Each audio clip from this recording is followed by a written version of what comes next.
I can also say that I've had at least 2 students who here in Nairobi in the last 6-7 years who've been in confrontations and by their words have used their capoeira training to be able to get themselves to safety. One was a woman, who was being sort of, accosted by 2 men actually, trying to get at her phone and maybe her purse. And she put one down and was able to get away.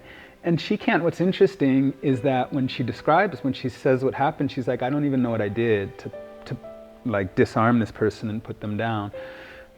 But she definitely was acknowledging her, her training, to her confidence and ability to kind of, wow, evade. That's fascinating. Yeah, okay. yeah. And then one more was more recent, one of my students in the last maybe 8 months, who was confronted in town, and he said that, and he was able to get himself out to safety as well, and used some more movements that we train to get himself to safety. But he said, like before I started training, in that situation, I would have shrunk. Yeah. Like that was he's kind of a nerdy guy, and like, highly intellectual, but also had done different physical training.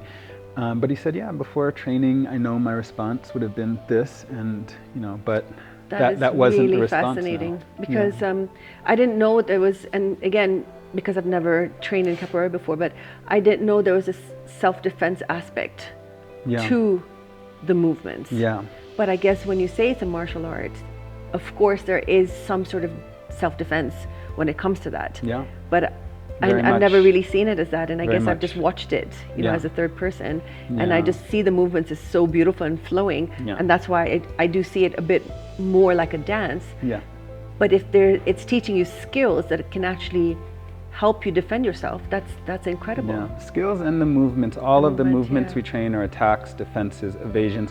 Capoeira the philosophy and approach to it is a bit different than a lot of Asian martial arts in that we don't look to block. It's more about evading and elusiveness, and so there's that softening to an attack, so the idea is that you evade something or elude it, and therefore don't put yourself in harm, like using your body to block something. Right.